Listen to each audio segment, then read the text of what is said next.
அனைவருக்கும் வணக்கம். நம்ம இருக்கக்கூடிய இடம் பார்த்திங்கன்னா, நாமக்கல் மாவட்டம் பரமத்தியலூர் நன்சே இடையார் கிராமத்தில் தான் நம்ம இருக்கிறோம். இங்கே பார்த்திங்கன்னா வாழைக்கு கொடுத்து நம்மளோட ப்ராடக்ட் கொடுத்து ஒரு சூப்பரான ரிசல்ட்டுங்க. ரெண்டாவது பார்த்திங்கன்னா, நம்மளோட தார் வந்து பார்த்திங்கன்னா, நம்மளோட ப்ராடக்ட் யூஸ் பண்ணி தாரெல்லாம் பார்த்திங்கன்னா ரொம்ப கீழாப்லேயே இருக்குது. அதாவது நம்ம நின்று பறிக்கிற ஸ்டேஜ்லேயே பார்த்திங்கன்னா தாரெல்லாம் இருக்குது. ரொம்ப அற்புதமான ரிசல்ட்டுங்க வாழைக்கு. ரொம்ப ஒவ்வொரு பழமும் பார்த்திங்கன்னா நல்லா வெயிட்டேஜாகவும் இருக்குது, நல்லா திரண்டு வந்து இருக்குங்க. இப்போ அந்த காட்டுக்காரங்க தான் அங்கே இருக்காங்க. அவங்கக்கிட்ட நம்ம ப்ராடக்டோட ரிசல்ட்டை கேட்டலாங்க. சொல்லுங்கள் மேடம். வணக்கம். இப்போ பார்த்தீங்கன்னா நாங்கள் கிட்டத்தட்ட பல வருஷமாக நாங்கள் வாழை விவசாயம் தான் பண்ணிக்கிட்டு இருந்தோம். கெமிக்கல் உரம் தான் போட்டுக்கிட்டு இருந்த சமயத்தில் வந்து இந்த அளவுக்கு எங்களுக்கு ரிசல்ட் கிடைக்கவே இல்லை. ஏன்னா ஒரு குறைஞ்சபட்சம் ஒரு 100 வாழை போடுறோம்னாலுமே அதில் குறைஞ்சது 20-30 வாழை கொஞ்சம் வேஸ்ட்டாக சூறையாக தான் போகும். மீது ஒரு 70 வாழை கையில் எடுக்கிற மாதிரி இருக்கும். ஆனால் இந்த பூஸ்டர் ப்ரோமேஜிக் உரத்தை நாங்கள் ரெகுலராக நாங்கள் அடி உரமாக யூஸ் பண்ண ஓலிக்கு வந்து ஸ்ப்ரே பண்ணும்போதெல்லாம் எந்த வாழையும் எங்களுக்கு வேஸ்டேஜ் ஆகலை, எந்த தாரையும் எங்களுக்கு வேஸ்டேஜே ஆகலை. எல்லாமே எங்களுக்கு தாராக திரண்டு தான் வந்துச்சு. எந்த மரங்களுக்கும் நோய் தாக்குது வரவே இல்லை. இங்கே பார்த்தீங்கன்னா முன்னெல்லாம் வந்து உயரமாக இருக்கும், வாழை வெட்டவும் சிரமம், அதுக்கான வேலைகள் செய்யவும் சிரமமாக இருந்துச்சு. இப்போ பார்த்தீங்கன்னா என் தலைக்கு மேலே இருக்கலாம், அப்படி கை தொடுற அளவுக்கு கூட வந்து அவ்வளோ கீழால தான் இருக்குது.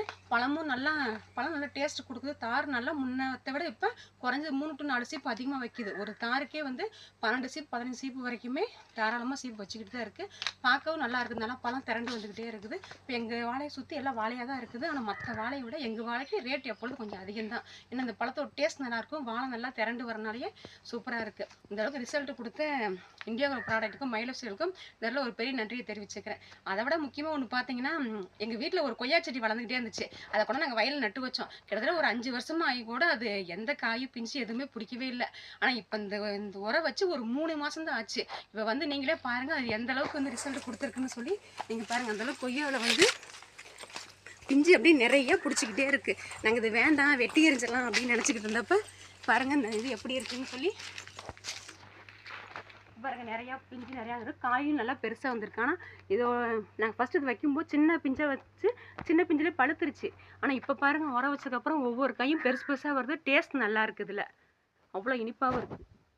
அதனால் நீங்கள் எந்த மரமாக இருந்தாலும் சரி, இந்த மாதிரி காய்ச்செடி பழச்செடி எதுக்காக இருந்தாலும் நம்ம ப்ராடக்ட் யூஸ் பண்ணும்போது சூப்பராக ரிசல்ட் இருக்கும். அதோட டேஸ்ட் மரம் அப்படியே இருக்கும். எவ்வளோ டன்னேஜிங் மேடம் வந்தது இந்த ப்ராடக்ட் யூஸ் பண்ணி?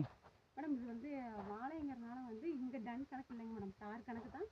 ஒரு பக்கத்துலலாம் வந்து ஒரு தார் வந்து குறைஞ்சது 300 to 350 போகும்போது நம்ம தார் 400-450 ரூபா வரைக்கும் நம்ம ரேட்டு போகுது மேடம். அதனால உரச்செலவு எனக்கு குறைஞ்சது, எனக்கு ஈல்டு அதிகமானாலும் எனக்கு வருமானம் கொஞ்சம் அதிகமாக தான் மேடம் வந்துச்சு. நான் முன்னெல்லாம் வந்து எனக்கு எடுத்து போட்ட காசு வந்தால் பரவாயில்ல, எனக்கு இந்த இடத்துல